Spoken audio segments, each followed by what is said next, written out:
Watching. Today I'd like to explore a conservative view on the crisis ongoing in Israel and the Gaza Strip, and the comments made by President Jimmy Carter earlier today. And he's slamming Israel's military campaign in Gaza, writing in an op-ed the following: "There is no humane or legal justification for the way the Israeli Defense Forces are conducting this war. Israeli bombs, missiles, and artillery have pulverized large parts of Gaza, including thousands of homes, schools, and hospitals." And there is more in that as well. Former New York City Mayor Rudy Giuliani here to react to this. He calls it a legitimate political actor. Now, I'd like to pause and say that those comments are absolutely insane. Very hard to understand what has become of Jimmy Carter. I certainly never agreed much with Jimmy Carter, but I admired him, particularly his humanitarian work. But he's kind of gone off the deep end. Maybe it's he's feeling guilt over having, to some extent, empowered this whole movement in the first place. Look, no one person caused all of this out-of-control Islamic terrorism, and a lot of it has to do with the organizations themselves. But if there's one American who contributed more to it than anyone else, it's Jimmy Carter and his inability to keep the Shah and overthrowing the Shah. Just think of what that did. Shah overthrown, hostage crisis, Ayatollah. You could trace 90% of what's going on in the Middle East right now to the mullahs, Ayatollahs. They're creating the problem. They're supporting Hamas. So, just for those of you that don't know about the Iran hostage crisis, it occurred in 1979 when the radical Islamic terrorists under the rule of Ayatollah Khomeini took hostages in the embassy, seized the embassy, and held them for 444 days. And President Carter saw continued failure in all of his operations. It wasn't until the inauguration of a strong president, Ronald Reagan, that the hostages were released. Now, how he could be asking us to support a terrorist group is totally mind-boggling. And when he was president, too, he did Camp David. I mean, that was a big deal when it came to when he was president, peace between the Israelis and Palestinians. He was, albeit an extremely weak president, but he seemed to have the best interest of the United States at heart. I thought he made a lot of mistakes, but all in the right direction with the right intentions. Until Obama, you'd have to say he was the weakest president of the last 50 years in foreign policy, domestic policy.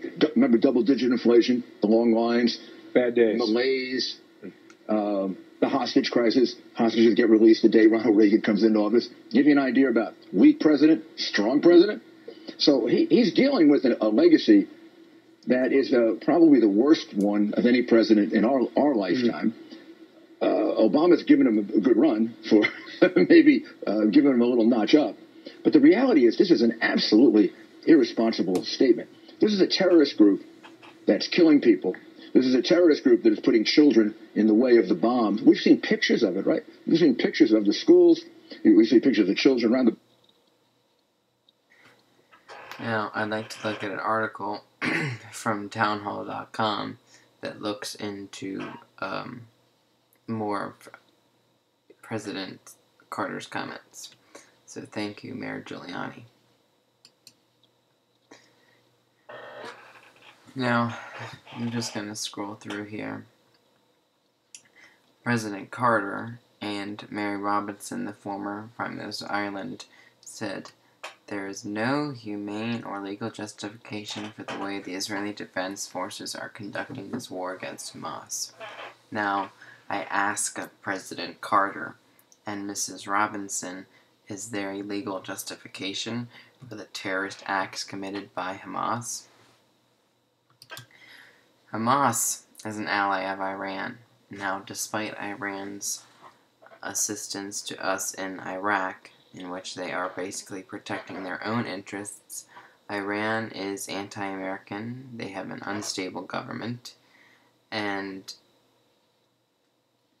is Shia Muslim, and has continued to harbor hatred of America, even though President Obama's Secretary of Defense, Chuck Hagel, has claimed that Iran is a legitimate and stable government. I think that is just further proof that half the things that this administration says is bogus. Now, if you continue to look,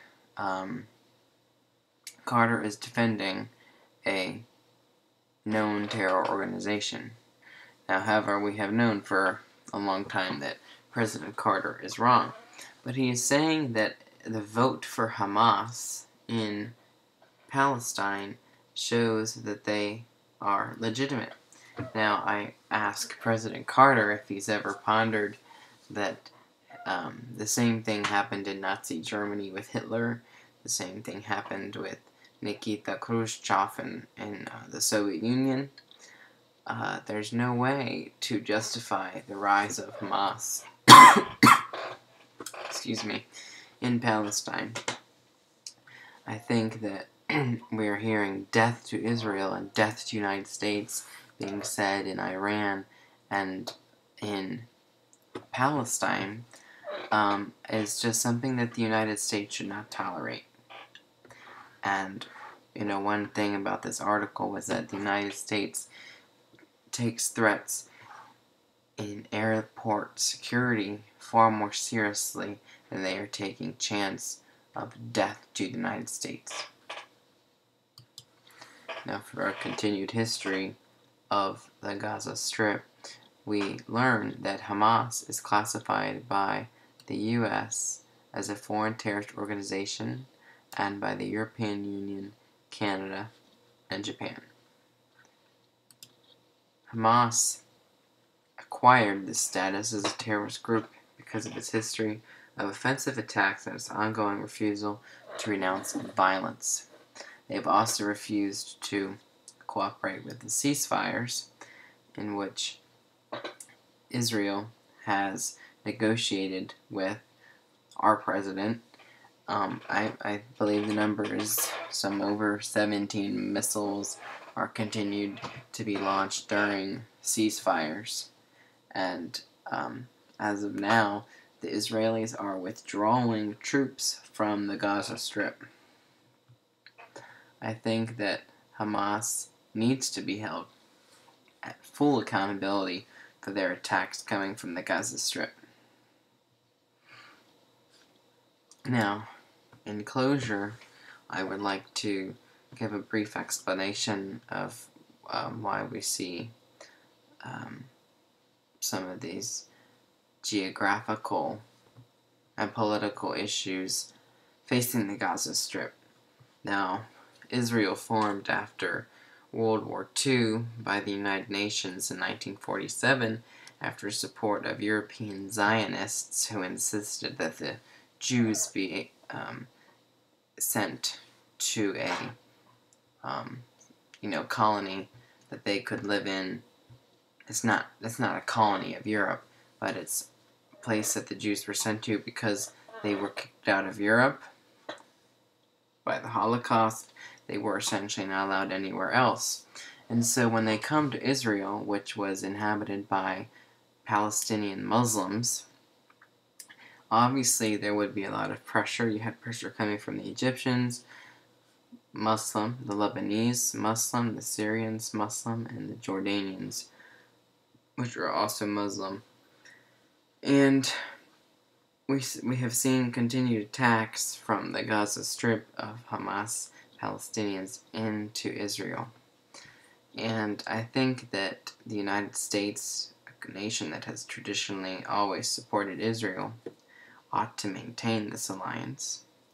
And I think that it should be priorities of this administration to continue to condemn the actions of Hamas, offer continued support to Israel, which remains a beacon of democracy in the Middle East, and President Obama should comment on the insanity of President Carter's remarks, insisting that we recognize Hamas as a legitimate political actor. Thank you for listening with us, and I hope that you have gained some insight on this crisis that we are facing.